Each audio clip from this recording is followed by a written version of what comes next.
Hello বন্ধুরা, welcome to our channel Bong sports আড্ডা। নিয়ে চলে এসেছি আরও একটা নতুন ভিডিও। আজকের এই ভিডিওটা শুরু করব প্রথমে রায়ান উইলিয়ামসের আপডেট দিয়ে। রায়ান উইলিয়ামস কিন্তু ভারতীয় পাসপোর্ট গ্রহণ করেছেন এবং খালিদ জামিলের নেতৃত্বে ভারতের যে দল ঢাকায় বাংলাদেশের বিপক্ষে এএফসি এশিয়ান কাপ কোয়ালিফায়ারের ম্যাচ খেলতে যাচ্ছে, সেই দলে কিন্তু তাকে ডাকা হয়েছে এবং তিনি দলের সঙ্গে কিন্তু বাংলাদেশ উড়ে যাচ্ছেন।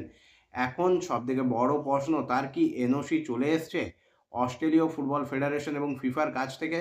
হ্যাঁ, এ বিষয়ে এখনও কোনো ক্লিয়ারিটি না এলেও আশা করা হচ্ছে ২-১ দিনের মধ্যেই সেটা চলে আসবে এবং বাংলাদেশের বিপক্ষে ম্যাচ দিয়েই তার কিন্তু অফিসিয়ালি ভারতের জার্সি গায়ে আবির্ভাব হতে চলেছে। এটা এক প্রকার তোমরা কিন্তু নিশ্চিত হতে পারো। এএফসি এশিয়া কাপ কোয়ালিফায়ারে ভারতের এখন যে কটা ম্যাচ রয়েছে তা কিন্তু নিয়ম রক্ষার ম্যাচ। এই ম্যাচগুলো জিতলেও ভারতীয় দল কিন্তু আর কোয়ালিফাই করবে না এবং এই ম্যাচগুলোতে কোচ খালিদ জামিল কিন্তু ভারতের বেশ কিছু তরুণ খেলোয়াড়কে সুযোগ দিতে চাইছেন এবং দলকে আরও ভালোভাবে দেখে নিতে চাইছেন। আশা করা যায় রেয়ান উইলিয়ামসের অন্তর্ভুক্তি ভারতীয় দলকে কিছুটা হলেও শক্তি যোগাবে। যেখানে বাংলাদেশে কিন্তু হামজা চৌধুরীর মতো খেলোয়াড় রয়েছেন, তাই একটা ভালো ডুয়েল আমরা দেখতে পাবো এই ম্যাচ থেকে আশা করা যায়। এরপর চলে আসবো পরবর্তী আপডেটে। কোচ নৌশাদ মুসার নেতৃত্বে আজ ভারতের অনূর্ধ্ব-23 দল থাইল্যান্ডের ঘরের মাঠে থাইল্যান্ডের সঙ্গে একটা ফিফা ফ্রেন্ডলি ম্যাচে মুখোমুখি হয়েছিল। যে ম্যাচে ভারতীয় দলকে কিন্তু একটা বড় ব্যবধানে হার হজম করতে হয়েছে। রিসেন্টে ভারতের অনূর্ধ্ব-23 দলের এটা কিন্তু সবথেকে বড় হার। আজকে খেলার প্রথমার্ধেই ভারতীয় দল কিন্তু ২-০ গোলে পিছিয়ে পড়ে। এরপর শেষ পর্যন্ত ভারতীয় দল থাইল্যান্ডের অনূর্ধ্ব-23 দলের কাছে ম্যাচটায় ৪-০ গোলে পরাজিত হয়।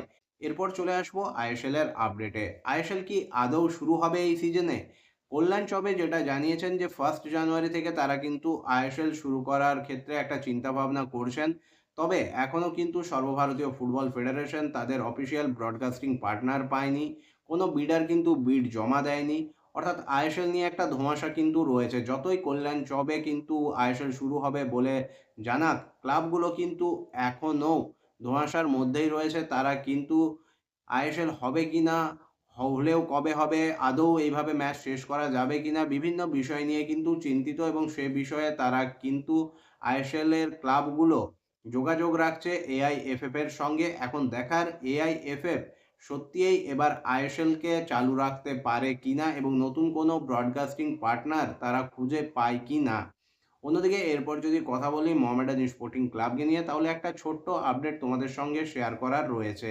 আপডেটটা হলো মোহামেডান স্পোর্টিং ক্লাবের ওপর থেকে কিন্তু ফিফা ব্যান উঠে গেছে। মোহামেডান স্পোর্টিং ক্লাব বেশ কয়েকজন খেলোয়াড়ের কিন্তু বকেয়া যে অর্থ পড়েছিল সেটা কিন্তু তারা মিটিয়ে দিয়েছে, যার ফলস্বরূপ ফিফা কিন্তু মোহামেডান স্পোর্টিং ক্লাবের ওপর থেকে যে ব্যান লাগিয়েছিল, বিশেষ করে ন্যাশনাল প্লেয়ার রেজিস্ট্রেশনের, সেই ন্যাশনাল প্লেয়ার রেজিস্ট্রেশন ব্যান কিন্তু মোহামেডান স্পোর্টিং ক্লাবের ওপর থেকে উঠে গেছে।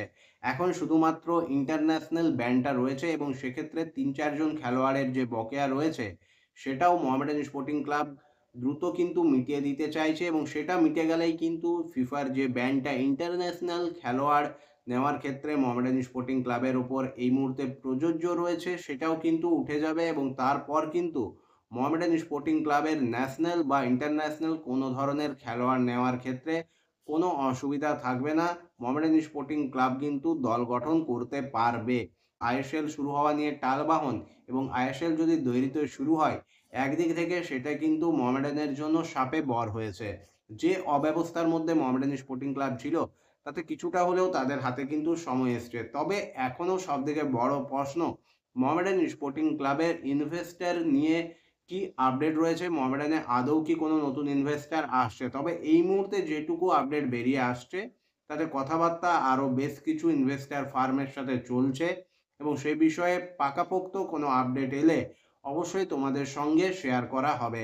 আশা করি ভিডিওটা তোমাদের ভালো লেগেছে। ভিডিওটা ভালো লাগলে অবশ্যই লাইক, কমেন্ট এবং শেয়ার করে দিও। চ্যানেলটাকে সাবস্ক্রাইব করে নিয়ে নোটিফিকেশান বেল অন করে নিও এইরকমই আপডেটেড ভিডিও সবার আগে পাওয়ার জন্য। দেখা হবে পরের ভিডিওতে।